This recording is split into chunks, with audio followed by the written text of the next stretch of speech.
Hello friends, welcome to our Sayali fashion designer channel आणि मी आहे सायली. तर तुम्हा सर्वांचं आपल्या आजच्या नवीन अशा छानशा व्हिडिओमध्ये मी मनापासून स्वागत करते. तर बघा, मग आता नुकताच आपण शिवण क्लास सुरू केलेला आहे, कारण बऱ्याचशा कमेंट्स होत्या. सो खास तुमच्यासाठी ऍक्च्युली याआधी आपण हा क्लास घेतलेला आहे, पण ते 1-1.5 वर्ष झालेले आहे आणि बऱ्याच आपल्या नवीन सबस्क्रायबरला ते व्हिडिओ सापडत नाही. सो त्यामुळे मग आता आपण फ्री ऑनलाईन शिवण क्लास सुरू केलेला आहे आणि आज आहे आपला फ्री ऑनलाईन शिवण क्लासचा 6वा दिवस. तर बघा, बोल करता 4-5 दिवस झालेले आहेत आणि या 4-5 दिवसात आपण बरंच काही शिकलेला आहोत. त्या सुद्धा महत्त्वाच्या टिप्स अँड ट्रिक्स आहेत. तर सगळ्यात आधी मी तुम्हाला आपल्याला ब्लाउज कटिंगसाठी महत्त्वाचं असतं ते म्हणजे ब्लाउजवरून माप घेणं.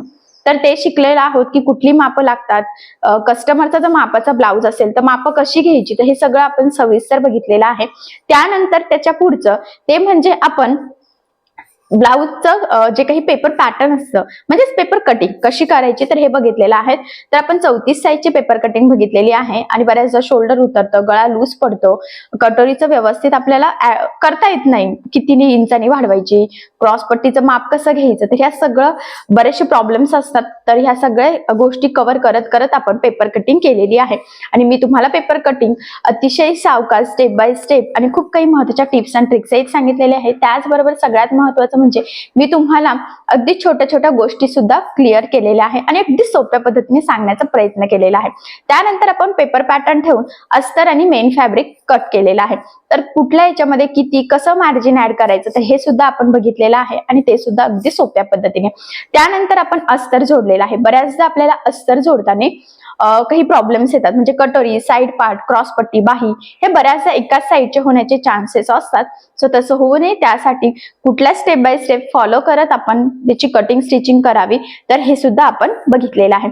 आणि त्यानंतर आपण ब्लाउज म्हणजे अस्तर कसं जोडावं हे तर बघितलेलंच आहे आणि त्यानंतर आपण घेतलेला आहे कटोरी ब्लाउज.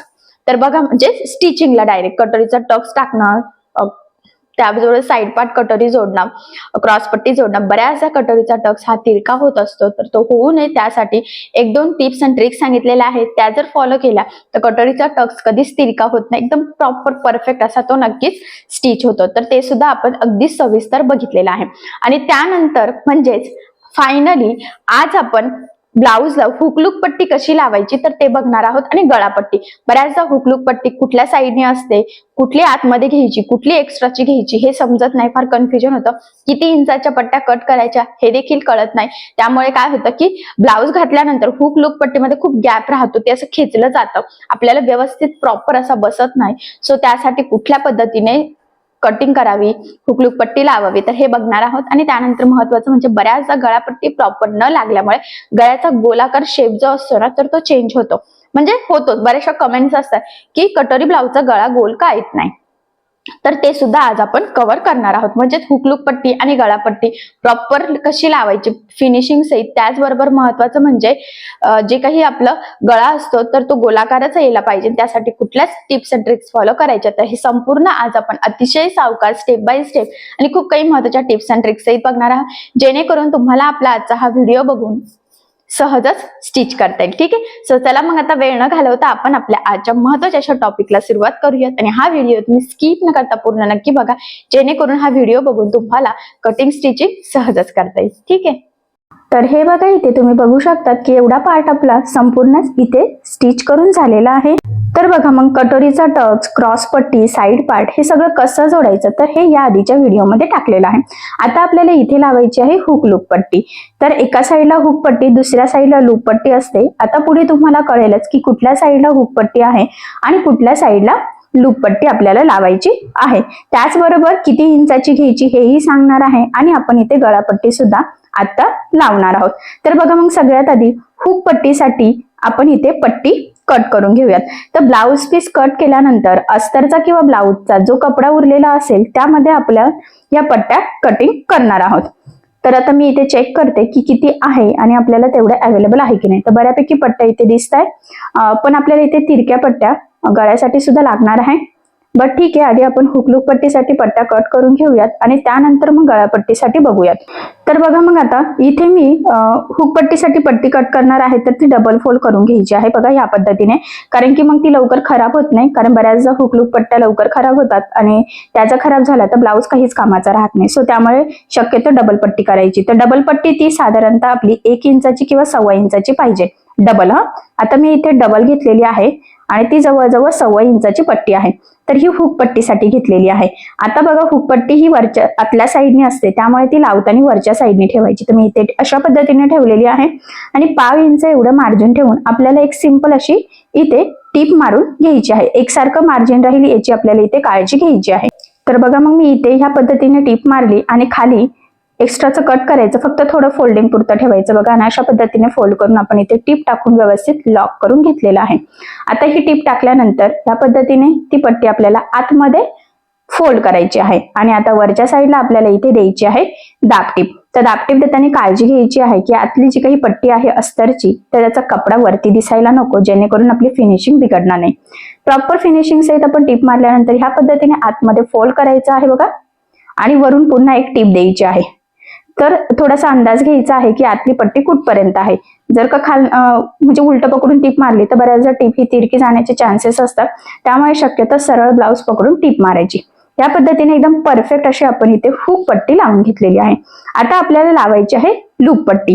तर लूप पट्टीसाठी सुद्धा मी म्हटल्याप्रमाणे आपल्याला डबल फोल्ड इथे कपडा घ्यायचा आहे आणि साधारणतः तो डबल फोल्ड आपल्याला 3 इंचाचा पाहिजे नाही, कारण की आपल्याला बरंचसं मार्जिन लागतं आणि ही जी काही लूप पट्टी असते तर ती एक्स्ट्राची असते आणि 1 इंचाची असते. त्यामुळे मग आपल्याला म्हणजे 1 इंच झालीच पाहिजे ती रेडी, म्हणून मग आपल्याला ती पट्टी 3 इंचाची तरी कट करायची आहे. 3 इंचाची कशी, डबल फोल्ड 3 इंचाची. जर का तुम्ही सिंगल फोल्ड करत असाल तर मग 3 इंचाची नुसती केली चालेल. डबल फोल्ड असेल तर ती डबल फोल्ड करून मग 3 इंच म्हणजे असं टोटल 6 इंच. ठीक आहे. तर बघा मग ती या पद्धतीने मी डबल फोल्ड केली आणि लूप पट्टी ही वरच्या साईडने असते, त्यामुळे ती लावताना आपल्याला आतल्या साईडने लावायची असते. तर बघा मग खालच्या साईडने फोल्ड केलेला आहे उलटपणा खालच्या साईडने, त्यावर आपण हा पार्ट ठेवलेला आहे आणि इथे आता आपल्याला एकसारखं साधारणतः 1.5 इंच एवढं मार्जिन ठेवून टीप मारायची. स्टार्टिंगला व्यवस्थित डबल टीप देऊन लॉक करायचं आहे. ते 2 पदर व्यवस्थित एकसारखे पकडायचे आहे, म्हणजे तिरकं वगैरे जायला नको. आणि या पद्धतीने बघा मग ही टीप मारल्यानंतर ही पट्टी वरती करायची आहे बघा आपल्याला आणि ती 1 इंचाची सुद्धा झाली पाहिजे. 1 पेक्षा एक्स्ट्रा झाली म्हणजे 1.25 झाली तरी चालेल, पण 1 इंचापेक्षा कमी व्हायला नको. तर बघा मग मी ह्या पद्धतीने फोल्ड केलं. जिथे आपली आधीची टीप होती ती त्यावरच ही टीप आली पाहिजे आणि ही पट्टी आपली एक्स्ट्राच झाली पाहिजे. तर बघा मग ह्या पद्धतीने इथे ही टीप मारून घ्यायची आहे. लक्षात राहू द्या, ही लूप पट्टी जी आहे तर ती कटोरीवर नसते, तर ती एक्स्ट्रा असते. ठीक आहे. आता बघा ही टीप मारून झाल्यानंतर त्याच्या जवळून आपल्याला अजून एक टीप मारायची. ऍक्च्युअली मी एक्स्ट्राच आधी इथे कट केलं आणि 1.5 इंच एवढं मार्जिन ठेवून आपल्याला इथे एक टीप टाकून घ्यायची आहे. स्टार्टिंगला लॉक करायचं आहे आणि एकसारखं मार्जिन पकडत एक टीप टाकली म्हणजे त्या 2 टीपच्या मध्ये आपल्याला लूप करता येईल. आणि याला मी हाताने लूप करणार आहे.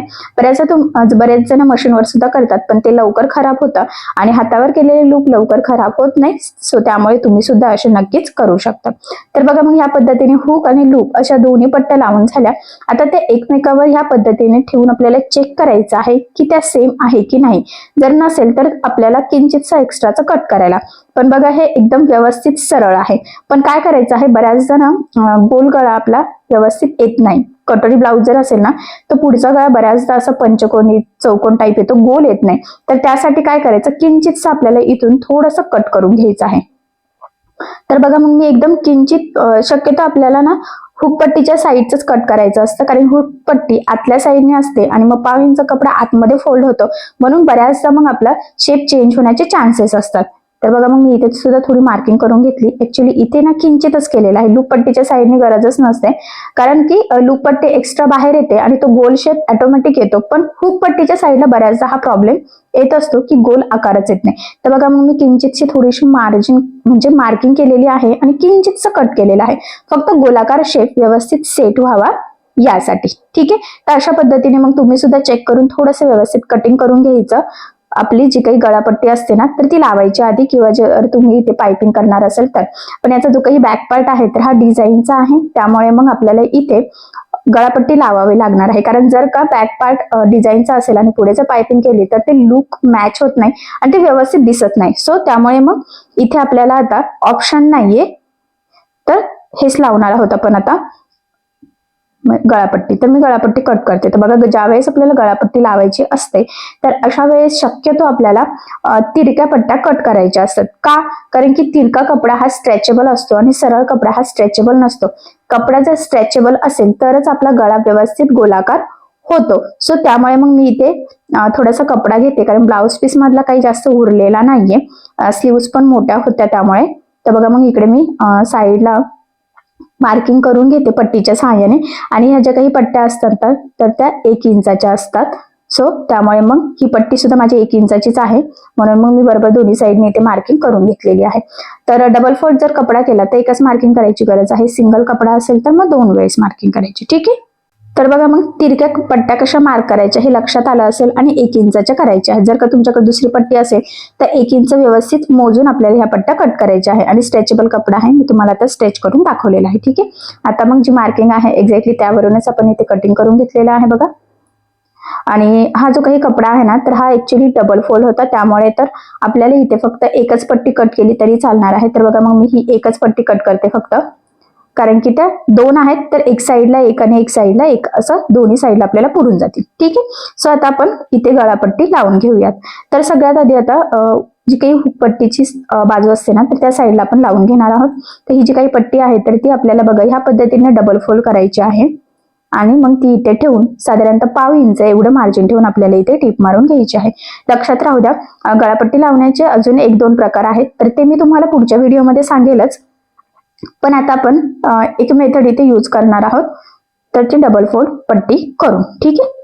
आणि व्यवस्थित एकसारखं मार्जिन ठेवायचं आहे. गळ्याचा शेप चेंज होणार नाही, एकसारखं मार्जिन येईल पट्टीचं, तर हे लक्ष घ्यायचं. आणि खालचं पार्टचं सुद्धा जर का मार्जिन सुद्धा इथे कमी जास्त झालं तरी सुद्धा आपला शेप चेंज होऊ शकतो. आणि बघा, लास्टला इथे ती पट्टी फोल्ड करून डबल टिप देऊन व्यवस्थित लॉक करायचं आहे. लगेचच आता कंटिन्यू दुसऱ्या साईडला सुद्धा आपण ही पट्टी लावून घेऊयात. तर बघा, मी ह्या पद्धतीने फोल्ड केलेला आहे, ती इथे ठेवायची आहे आपल्याला. आणि आता इथे डबल फोल्ड म्हणजे फोल्ड करून डबल टिप द्यायची आहे. ठीक आहे, स्टार्टिंगला, कारण की आता इथे आपण लूप पट्टीपासून सुरुवात केलेली आहे. हुक पट्टीच्या साईडने आणि लूप पट्टीच्या साईडने ही पट्टी आपल्याला फोल्ड करायची असते. ठीक आहे. इथे सुद्धा आता 1/2 इंच एवढं एकसारखं मार्जिन पकडत आपल्याला हे लावून घ्यायचं आहे. तर बघा, मग इथे आपण अशा पद्धतीने टीप टाकून घेतलेली आहे. आणि आता एक्स्ट्राचे ते कट करूयात. आता ही पट्टी लावल्यानंतर आपल्याला हा जो काही गळ्याचा आकार आहे ते इथे छोटे छोटे कट्स मारायचे आहे, जेणेकरून ज्यावेळेस आपण ही पट्टी आतमध्ये फोल्ड करू तर ती प्रॉपर फिनिशिंग सहित फोल्ड व्हावी आणि गळ्याचा शेप आपल्याला जसा हवा आहे तसा गोलाकार यावा यासाठी. फक्त एवढंच आहे की कट्स मारताना काळजी घ्यायची आहे की जी काही आपण टीप मारलेली आहे ना, तर त्याच्या अलीकडेच कट्स आले पाहिजे. बऱ्याचदा गडबडीत काय होतं की पलीकडे जातात आणि मग ब्लाऊजलाच कट जातो. मग अशा वेळेस आपण म्हणजे कामं वाढतात किंवा टेन्शन येतं काय करणार. सो त्यामुळे फक्त कट्स मारताना तेवढी काळजी आपल्याला इथे घ्यायची आहे. आणि मग बघा, मी इथे छोटे छोटे इथे कट्स मारून घेतलेले आहे. आता हे कट्स मारून झाल्यानंतर काय करायचं बघा, ही जी काही पट्टी आहे ना, तरी या पद्धतीने फोल्ड करायची आहे व्यवस्थित प्रेस करून. आणि मग आतमध्ये फोल्ड करायची आहे बघा. आणि ती जिथपर्यंत फोल्ड होती, शक्यतो 1/2 इंचाच मार्जिन असतं, हे इकडचं पण करून घेऊयात, म्हणजे आतमध्ये पट्टी. आणि बरोबर मग ती पट्टी जिथे आहे ना तर त्यावर आपल्याला टिप मारायची. इथे बऱ्याचदा आपण दाबटीप देऊन नंतर हात शिलाई सुद्धा करू शकतो, पण आजकाल ना काय होतं, 1/2 इंच एवढं मार्जिन ठेवून जर का टीप मारली तरी सुद्धा एकदम प्रॉपर अशी फिनिशिंग येते. फक्त ह्या पद्धतीने पट्टी कट केलेली असेल तिरक्या स्ट्रेचेबल कपड्यामध्ये आणि प्रॉपर डबल फोल्ड करून व्यवस्थित जसा गळ्याचा आकार आहे तसं एकसारखं मार्जिन आलं असेल तर तुम्ही बघा ह्या पद्धतीने डायरेक्ट टिप मारू शकतात. तुम्हाला इथे हात शिलाई करण्याची गरज सुद्धा पडत नाही आणि फिनिशिंग सुद्धा खरंच खूप सुंदर येते. बऱ्याचदा आपल्याला पुढे लेस लावायची असते गळ्याला, तर अशा वेळेस तर अशाच पद्धतीने आपल्याला इथे गळापट्टी करावी लागते. ठीक आहे. तर बघा, मग किती प्रॉपर फिनिशिंग सहित लागलं गेलेलं आहे. गळ्याचा शेप सुद्धा खूप सुंदर आलेला आहे. सेम त्याच पद्धतीने दुसऱ्या साईडने सुद्धा आपण आतमध्ये पट्टी फोल्ड करून आता टीप टाकून घेऊयात. आणि इथे सुद्धा व्यवस्थित एकसारखं मार्जिन राहील. आणि महत्वाचं म्हणजे 1/2 इंच एवढंच मार्जिन ठेवायचं आहे, जास्त ठेवण्याची गरज नाहीये. आणि टीप मारताना आतली पट्टी सुद्धा त्या टीप मध्ये येते का, तर याची सुद्धा थोडीशी काळजी घ्यायची आहे. नाही तर बऱ्याचदा काय होते, नुसती टीप मारली जाते आणि त्या पट्टीवर टीपच बसत नाही, मग ती पट्टी वरती दिसायला लागते. सो तसं होऊ नये त्यासाठी. ठीक आहे. तर बघा, मग दोन्ही साईडला फायनली आपण इथे गळापट्टी लावून घेतलेली आहे. आणि तुम्ही बघू शकता शेप वगैरे एकदम प्रॉपर असा आलेला आहे. आणि आता मी तुम्हाला दोन्ही पण इथे ठेवून दाखवते की किती व्यवस्थित गोलाकार आकार आलेला आहे. आणि फायनली हुक पट्टी, लूप पट्टी, गळापट्टी एकदम प्रॉपर फिनिशिंग सहित आपलं लागलं गेलेलं आहे. सो तुम्ही सुद्धा ह्या पद्धतीने करून बघा, नक्कीच तुमचं सुद्धा एकदम परफेक्ट येईल आणि काही चुका सुद्धा होणार नाही. मी तुम्हाला एकदम जवळून लुक दाखवते की तुमच्या लक्षात यावं किती म्हणजे सुंदर पद्धतीने आपला हा कटोरी ब्लाउजचा पुढचा पार्ट रेडी झालेला आहे. कटोरीचा टक्स, क्रॉस पट्टी, साइड पार्ट, हुक लूक पट्टी, गळापट्टी हे सगळं खूप सुंदर लावलेलं आहे आणि हे संपूर्ण मी तुम्हाला अतिशय सावकाश स्टेप बाय स्टेप आणि खूप काही महत्त्वाच्या टिप्स अँड ट्रिक्स सहित सांगितलेलं आहे, जेणेकरून हा व्हिडिओ बघून तुम्हाला सुद्धा फक्त कटोरी ब्लाउज शिवूनच नाही तर तो परफेक्ट फिनिशिंग सहित कसा स्टिच करावा हे सुद्धा सहज लक्षात येईल. तर मी ज्या काही टिप्स ट्रिक्स सांगितल्या तर त्या नक्की फॉलो करा. तर फॉलो करून शिवून बघा आणि जर काही प्रॉब्लेम येत असेल तर मला कमेंट करून नक्कीच कळवा. मी तुमच्या प्रश्नाचे उत्तर देण्याचा नक्कीच प्रयत्न करेन. ठीक आहे, चला मग आता आपण आपला आजचा व्हिडिओ इथेच थांबूयात आणि तुम्हाला आपला आजचा व्हिडिओ कसा वाटला हे मला कमेंट करून नक्की कळवा. त्याचबरोबर आपला व्हिडिओ आवडला असेल तर व्हिडिओला लाईक करायला विसरू नका आणि असेच नवनवीन छानसे व्हिडिओज बघण्यासाठी आपल्या सायली फॅशन डिझायनर या चॅनलला लाईक करा, शेअर करा आणि सबस्क्राईब करायला विसरू नका. आणि ज्या वेळेस तुम्ही सबस्क्राईब कराल त्यावेळेस त्यासमोरील बेल आयकॉन हे नक्की प्रेस करा. त्यामुळे काय होईल, जेव्हा मी नवीन व्हिडिओज टाकेल त्याचं नोटिफिकेशन तुम्हाला तुमच्या मोबाईलवर येईल. ओके, तर आपला आजचा व्हिडिओ शेवटपर्यंत पूर्ण बघितल्याबद्दल thank you so much. Bye bye.